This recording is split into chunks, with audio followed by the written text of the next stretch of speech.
Have you ever believed something so completely about the world that you never thought to question it, until one quiet moment cracked it open without warning? Not a dramatic explosion, not a scandal, just a simple, unsettling realization that what you accepted as truth might never have been true at all. For years, there has been a quiet assumption whispered across Asia and beyond. A belief repeated so often it began to feel unquestionable.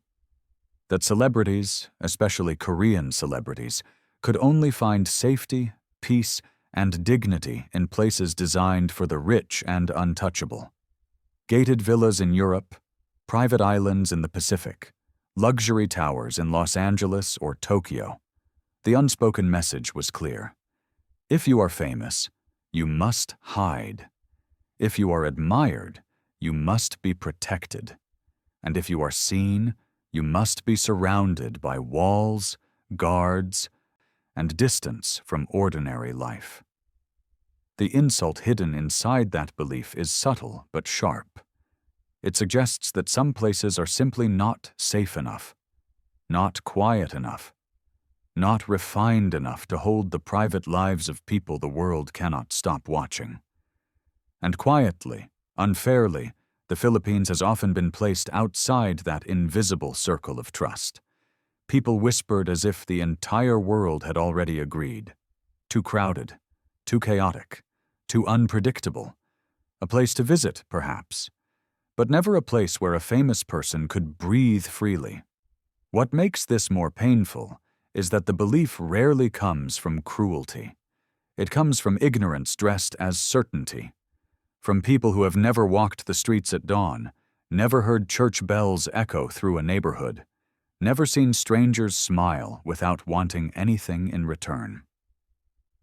And yet the story kept spreading, repeated by blogs, interviews, and even respected voices who claimed to understand Asia from a distance. There was a moment not long ago that shocked many who noticed it. A Korean actor, known across Asia, quietly disappeared from the public eye. No farewell press conference, no dramatic statement, just silence. Fans assumed the worst. Burnout, scandal, illness. Rumors raced ahead of facts, as they always do. But what almost no one noticed was a grainy photo that surfaced briefly online. The man was standing in line at a small cafe. No bodyguards, no masks, no crowd screaming his name. Just a cup of coffee in his hand, sunlight on his face, and a calm expression that did not belong to someone hiding. The photo vanished as quickly as it appeared, but those who saw it could not forget the background. The language on the sign behind him, the familiar warmth of the setting. This was not Paris, not New York, not Seoul. It was the Philippines. What if I told you that this was not an exception, that it was not an accident? That behind the noise of fame and the glare of cameras, more Korean celebrities have been making the same quiet choice, again and again. Not because the Philippines is cheap, not because it is anonymous, but because it offers something that even fame cannot buy elsewhere. This story does not begin with glamour. It begins with exhaustion, with the kind of tiredness that sleep cannot fix, the kind that comes from being watched too closely for too long. Our main character comes from South Korea, a nation admired for its discipline, success, and relentless drive. He grew up believing that achievement required sacrifice, and that privacy was the first thing to be surrendered. By the time fame arrived, his life no longer felt like his own. When he first heard about the Philippines, it was not through headlines or travel magazines. It was through a quiet recommendation. A friend who said very little but meant every word. Just one sentence. You can be yourself there. At the time, he did not believe it. But belief has a way of changing when life leaves you no other choice. Fame does not arrive gently. It rushes in, loud and unforgiving, and once it settles, it rarely loosens its grip. Long before the quiet cafe and the vanished photograph, his life had become a sequence of locked doors and scheduled emotions. Every smile was timed, every word rehearsed, even rest was regulated. When the lights went off, the silence did not bring peace. It brought the weight of expectation pressing down harder than the cameras ever did. There were physical signs first. Headaches that lingered for days. A tightness in his chest that no doctor could clearly explain. Sleep that never felt complete. Then came the deeper exhaustion, the kind that settles in the mind. The fear of being seen too much and known too little at the same time. He began to feel like a guest inside his own body, constantly escorted, constantly watched. He tried to escape in the ways people like him are expected to. Short retreats to Japan, where politeness created distance but not warmth. Private trips to Europe, where beauty distracted but never healed. Even brief stays in the United States, where anonymity existed only until someone recognized his face. Each place offered relief for a moment, then returned him to the same familiar loneliness. Everywhere he went, fame followed like a shadow that refused to let go. What hurt most was not the pressure, but the realization that there was no space left to fail quietly. No room to be weak without consequences. In his world, even rest had to look successful. And so, like many before him, he learned to hide his struggle behind discipline and silence. The system praised him for enduring it. No one asked if he was surviving. The turning point did not come from a crisis that made headlines. It came from a conversation that barely lasted 5 minutes. A fellow actor, older, less visible now, someone the industry had almost forgotten. They met by chance, away from Seoul, away from sets and schedules. When he asked how the man had survived so long without breaking, the answer was unexpected. He did not mention therapy or luxury. He mentioned distance. And then, almost as an afterthought, he mentioned the Philippines. There was no dramatic pitch, no romantic description, just a quiet certainty. There, no one followed me, the man said. Not because they did not know who I was, but because they chose not to make it matter. At first, the idea felt unrealistic. The Philippines existed in his mind as noise and movement, warmth and unpredictability. He had seen it in travel shows and heard it mentioned casually, rarely with seriousness, certainly never as a refuge for someone like him. And yet, the sentence lingered. They chose not to make it matter. As his condition worsened, the options narrowed. Doctors adjusted treatments without answers. Managers suggested longer breaks that still came with rules. Every solution stayed safely within the system that had already failed him. That was when a different door appeared.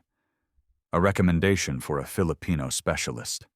A quiet university hospital in Manila, known more for compassion than prestige. A place where faith and medicine were said to coexist naturally. He resisted at first. It felt like surrender, like stepping outside the carefully designed path that had defined his success. But desperation has a way of softening pride. And hope, even faint, is difficult to ignore when everything else has gone dark. He booked the trip under a different name. No announcements, no entourage, just one suitcase and a plan to leave if it felt wrong. As the plane descended, he expected tension. Instead, there was a strange calm. He told himself not to believe in it yet, not to attach meaning too quickly. But somewhere between the humid air, the unhurried voices, and the way strangers looked at him without recognition or judgment, something unfamiliar began to surface. A question he had not asked in years. What if this place was not an escape, but an answer he had never considered? The first thing he noticed was not the heat, or the traffic, or the unfamiliar rhythm of the city. It was the absence of tension in his own body. Not relief exactly, something quieter. as if the constant alarm he had lived with for years had been turned down just enough for him to breathe without effort. Manila did not welcome him with spectacle. There were no grand gestures, no moments designed to impress. Instead, there was a simplicity that felt almost disarming. A driver who spoke gently and did not ask questions. A hotel clerk who smiled without recognition. People who met his eyes briefly, kindly, then went on with their lives. For the first time in years, he was not scanning rooms for cameras or calculating angles of escape. He was just walking. The hospital visit came the next morning. He expected formality. Maybe even skepticism. What he encountered was something else entirely. The doctor listened without interrupting. Not just to symptoms, but to the pauses between words. The fatigue that could not be measured. The pressure that did not show up on scans. When he finished speaking, there was no rush to conclude. Only a nod that seemed to say, "I see you?" Treatment here moved differently. Slower, but somehow deeper. Nurses spoke to him like a person, not a problem. One of them asked how long it had been since he last rested without fear of being replaced. The question caught him off guard. He could not remember. She smiled softly, not in pity, but in understanding, as if she already knew the answer. Outside the hospital, life unfolded in ways he had forgotten existed. He wandered into a small cafe one afternoon, guided by nothing but curiosity. The owner greeted him like an old friend. No glances lingered. No phones were raised. He sat by the window, watching people pass, hearing laughter, arguments, prayers drifting from a nearby church. The world did not revolve around him here, and instead of feeling diminished, he felt lighter. What surprised him most was the kindness that asked for nothing. A stranger offering directions without expecting conversation. A security guard wishing him peace at the end of the day. Evenings filled with simple meals shared with people who spoke openly about faith, family, and hardship without bitterness. There was resilience here, but it was gentle. It did not boast. It did not demand attention. Slowly, his skepticism began to loosen. He had arrived prepared to leave at the first sign of discomfort. Instead, each day made departure feel less urgent. The headaches softened. Sleep came without struggle. And in the quiet moments before dawn, he noticed something unfamiliar. Hope, not as a grand promise, but as a steady presence. He realized then that what had failed him elsewhere was not medicine or management, but the environment of constant judgment. In places where success defined worth, healing felt conditional. Here, worth was assumed. You existed, therefore you mattered. One evening, sitting alone, he caught his reflection in a darkened window. The face looking back at him was still tired, still marked by years of pressure. But there was something new in the eyes. Not excitement, not escape. Belonging. Tentative but real. He had come to the Philippines expecting treatment. What he was discovering instead was permission. Permission to slow down. Permission to be unseen. Permission to exist without performing. And without realizing it, the question he had carried for so long began to change. Not how soon can I leave, but how long can I stay without losing this feeling? The longer he stayed, the more the Philippines stopped feeling like a place he was visiting and started feeling like a place that was holding him together. Not tightly, not possessively, but with a quiet steadiness he had not felt in years. Days began to blur in a gentle way, no longer divided by schedules or demands, but by moments that carried meaning without effort. Mornings often started with the sound of church bells. He was not deeply religious, at least not in the way many around him were, but there was something grounding about the rhythm. people walking slowly, some pausing to pray, others simply bowing their heads for a second before continuing on. Faith here was not loud or performative. It lived comfortably beside struggle, not denying it, not trying to erase it. Just acknowledging that pain and hope could exist in the same breath. At the hospital, the staff began to feel familiar. Names replaced titles. Conversations extended beyond treatment plans.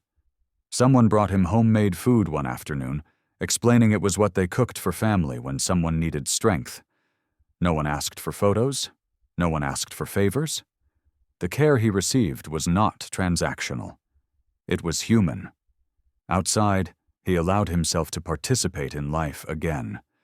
Short walks turned into longer ones. He learned which streets felt calm, which cafes felt welcoming. A local man struck up a conversation one evening, asking where he was from, not with curiosity sharpened by fame, but with the casual interest reserved for neighbors. When he answered honestly, there was no change in tone. Just a nod, a smile, and a story shared in return.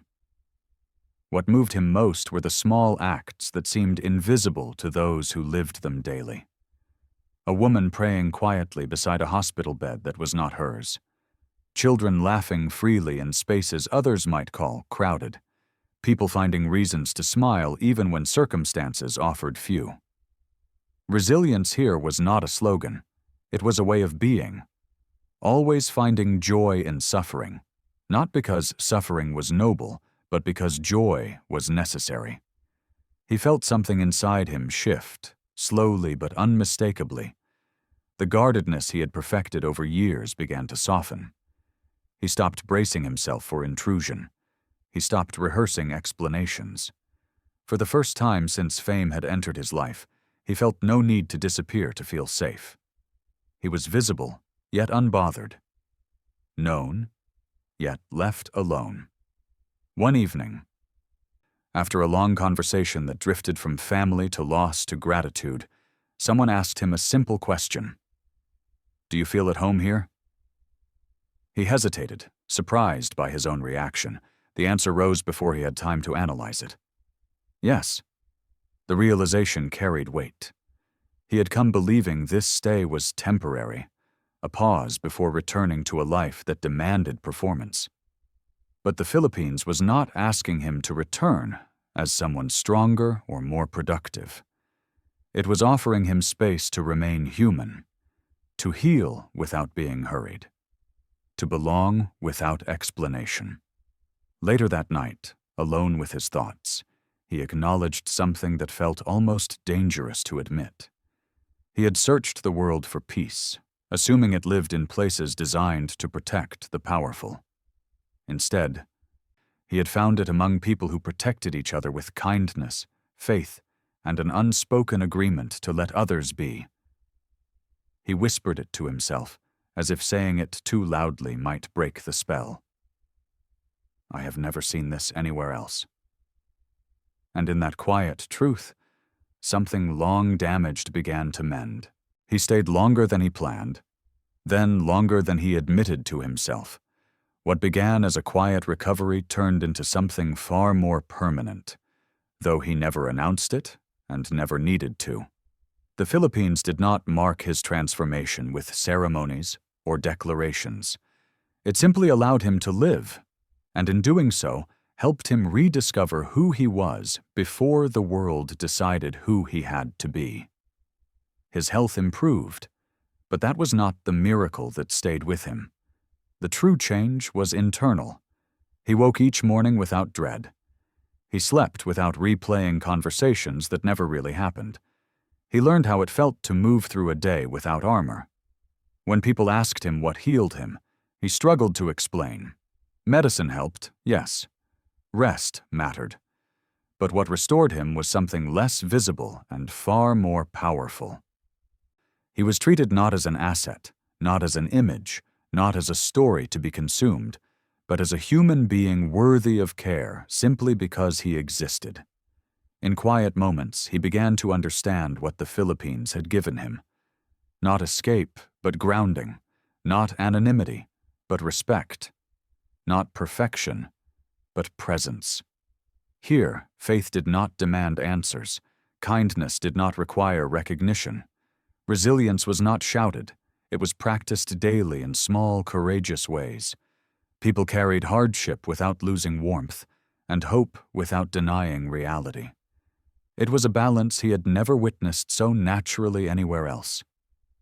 He thought about the world he came from, one obsessed with speed, achievement, and visibility. A world where success was measured loudly and failure punished publicly.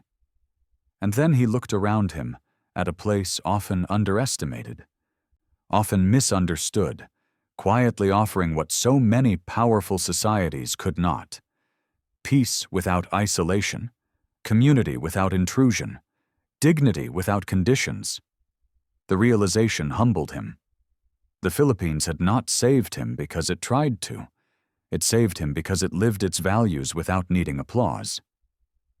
In a world increasingly divided, suspicious, and exhausted, this country stood as proof that compassion still had a home, that faith could coexist with reason, that joy could survive suffering without denying it.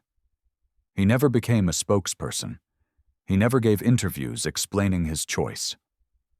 But sometimes, when he met others like him, people worn thin by pressure and expectation, he would say one thing: "Go somewhere that lets you breathe." And when they asked where, his answer came softly, almost protectively: "The Philippines." This is not just his story. It belongs to every Filipino who smiles at a stranger without knowing why it matters, to every nurse who offers comfort beyond duty, to every community that welcomes without asking who you are or what you can give in return. The world may not always see it, but those who arrive broken often leave restored. In the end, the Philippines did not simply help him survive fame. It taught him how to live beyond it. And perhaps that is the quiet truth worth holding on to, that in a noisy, demanding world, there is a place where peace is not advertised, only practiced. A place that does not chase greatness, yet quietly embodies it. And for those who have known it all along, this story is not a revelation. It is a reminder.